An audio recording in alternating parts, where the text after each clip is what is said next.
السلام عليكم، انا عزيز عندي سالفه كلمه اليوم من يبي يا شباب عزيز. طبعا مقطع اليوم يا جماعه عندنا افضل 5 العاب مصارعه على التليفون، واحنا قاعد نشوف انه وايد ناس قاعد يحطون العاب المصارعه اللي على الكونسول وكذي، لكن ما حد يعطي العاب التليفون اهتمام. وايد ناس قالوا لي العب هاي اللعبه على التليفون، العب هاي اللعبه على التليفون. انا تقريبا جربت كل الالعاب حق التليفون، في العاب عجبتني وايد، في العاب ما عجبتني وايد. وفي مقطع اليوم راح اخبركم عن افضل 5 العاب اللي راح تقدر تلعبها على الايفون والاندرويد.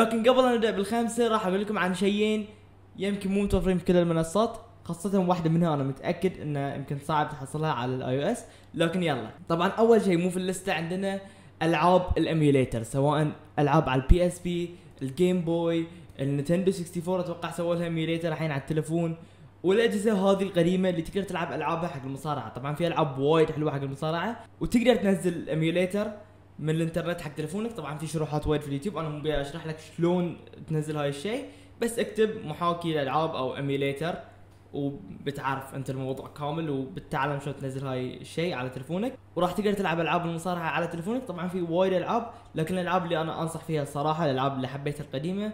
عندكم طبعا العاب البي اس بي، دبليو دبليو 2008 9 10 و11، وفي بعد العاب دبليو دبليو 2011 2012 مسوين عليهم مودات، مسوينهم ك 2019 او 2020 نفس المصارعين، حاطين مصارعين جداد نفس رومان رينز وسيث رولينز ودين امبروز، وذولين المصارعين اللي ما كانوا موجودين سنه 2010 و 2011، لكن الناس طوروا هاي الالعاب وحطوا هاي المصارعين، فتقدر تلعب هاي المصارعين، بيكون شيء وايد حلو واتوقع بتستمتع في هاي الشيء.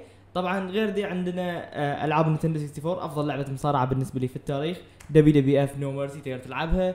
عندك نايترو، عندك لعبه راسلمانيا على الجيم بوي. غير ذي عندنا لعبه دبليو دبليو اي 2 كي. طبعا لعبه دبليو دبليو 2 كي مسحت من الستور بسبب انها صارت قديمه اتوقع، لكن كانت لعبه جميله وايد انا استمتعت ان انا العبها. الاندرويد اتوقع تقدر تنزلها على الاي بي كي، والايفون اتوقع لو تبحث عنها في النت تقدر تنزلها بعد. وفي لعبه بعد وايد نادره كانت موجوده على الايفون 3 جي اس، كنت احبها وايد يوم كنت صغير، اسمها راسل فيست. اللعبه مالت الاركيد القديمه حدثوها دبليو دبليو ونزلوها شركه تي اتش كيو على التليفون. كانت لعبه جدا جدا جميله، لكن ما طولت وايد في الستور، واتوقع هاي صعب تحصلها الحين على اي جهاز سواء اندرويد ولا الاي او اس، بس حبيت اذكر هاي اللعبه لان انا احبها وايد. في المركز الخامس دبليو دبليو اي يونيفرس. ما ادري، ما احب العاب وايد بالطول، يمكن اللعبه الوحيده اللي ادمنت عليها فتره بسيطه بالطول هي كلاش رويال، ويعني ما اعرف، ما حبيت اللعبه، جرافيكس عادي، وفكره اللعبه يعني في عندك شيء مربع ولازم تطق في النص. ما اعرف يعني صراحه ما حبيت اللعبه. وطبعا اللعبه لازم تصرف فيها جواهر عشان تحصل مصارعين اكثر وكذي، يمكن مو بكثر الالعاب الباقي، لكن بكل صراحه انا ما استمتعت بهذه اللعبه بسبب ان اللعبه اصلا بالطول، ما ادري ما حبيتها وايد، لكن براويكم جيم بلاي شوفوا وانتم حكموا.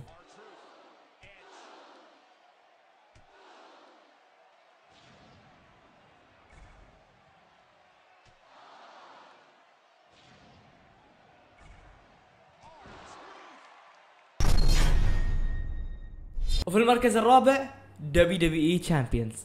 طبعا لعبه دبليو دبليو تشامبيونز هي نفس كاندي كراش على ستايل مصارعه. الحلو فيها انه في مصارعين فوق يطاققون وانت قاعد تحاول تفك العقده هذه اللي الالوان تحطهم مع بعض وما شنو، وتسحب شي يمين يسار فوق تحت، وفي طق يصير فوق وكذي.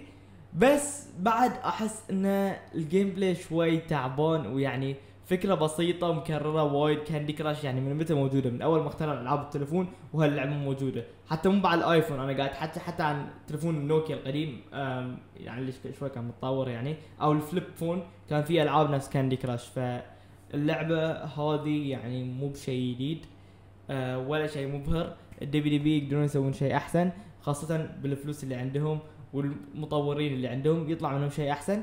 طبعا بعد في مشكله في اللعبه نفس اغلب العاب الدبليو دبليو على التليفون، انه لازم تصرف جواهر عشان تصير قوي، او تبي تنافس على العالم جيله ايه بي تو وين. اللعبه اللي يصرف فيها اكثر يصير افضل.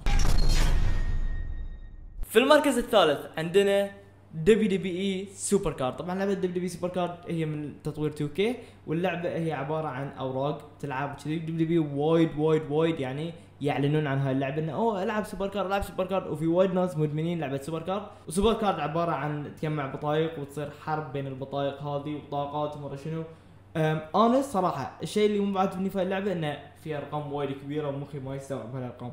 80,000 ومرة شنو 50,000 دفاع ووايد بطايق ووايد تعدد. تعال بعد نفس الشيء، تعال قط اصرف فلوس كذي.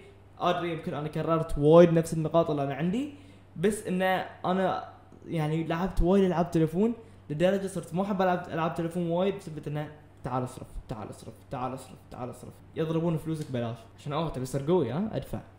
كل العاب التليفون صارت شيء صدق نزلهم مجانا، بس بعدين تشوف الضربات من الاعلانات في اللعبه لجواهر اللي تشتريها او ايا كان اسمها كوينز مره شنو تقعد تشتري عشان تصير اقوى مره شنو. تبي تسوي سكيب الليفل ادفع مره كم، تبي تسوي كذي فانا هالشيء اللي ما احبه في اغلب الالعاب.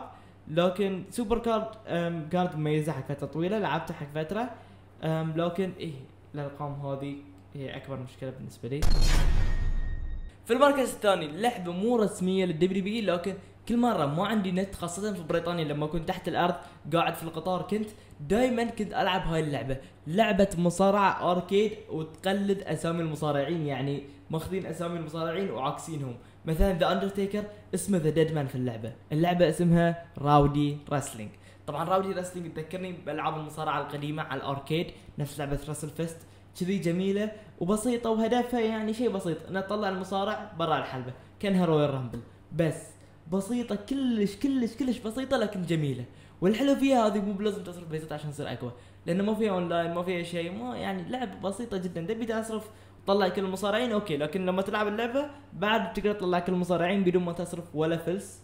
ويعني لعبه جميله جدا ممتعه وبسيطه، يعني كلش ما فيها تعب في التطوير نفس العاب الدبليو بي اللي مسوينها. لكن اللعبه جدا جميله لان اللعبه يعني بسيطه.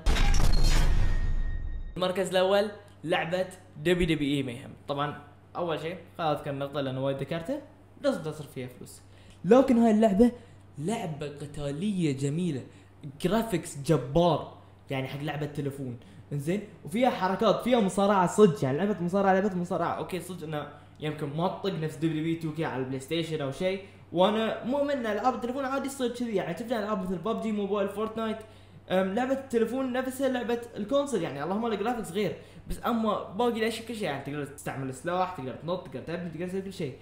هاي اللعبه صدق مو فيها كذي، بس لعبه قريبه من العاب المصارعه اللي كنا نلعبها احنا على الكونسول وعلى البورتبل نفس البي اس بي البي اس فيتا ايا كان. مرة كان في لعبه مصارعه على البي اس فيتا مو متاكد، والنتندو سويتش بعد، وهاي الاجهزه فهمتوا قصدي. نقدر نسوي نفس الشيء على التليفون صدق 2K ما سووا ذي الشيء، لكن اللعبه جميله. تسحب يمين وتطق ترجع ورا وتدافع وتسوي فينيشر سيجنتشر كذي وتنهي المصارع اللي ضدك. جرافيكس وايد حلو، دخول وايد حلو للمصارعين، اشكالهم حلوه، يعني في قصص وتدش عالم كبير. لما تلعب هاي اللعبه تدمن عليها، وصدق يمكن بتقط عليها فلوس، لكن اقول لك لو بتقط على لعبه من اللي انا ذكرتهم كلهم في الفيديو فلوس صدق عشان تشتري جواهر وتشوف تصير افضل، اللعبه اللي انصحك تقط عليها فلوس هي دبليو اي ميهم. دبليو اي ميهم هذه لعبه مينونه وايد حلوه، يمكن ادمنت عليها حق اكثر من سنه. كانت وايد حلوه اللعبه، وايد جميله الى اليوم. هاي اللعبه عندي اياها بتليفوني، واذا تبون العبها خبروني تحت بالكومنت. طبعا في اخر اسبوع كان في شخص يسوي لي صور عرض ماليني الثمنيلز، بحط لكم رابط قناته تحت بالدسكربشن، اتمنى تشتركون عنده، واذا تبون تكلموني يمكن اسوي صوره عرض شوفوا. وبس خبروني تحت بالكومنت اذا تبون العب لعبه ذكرتها في الفيديو. كان معكم عزيز، اذا ما كنت مشترك اتمنى تشترك وعطنا لايك. مع السلامه.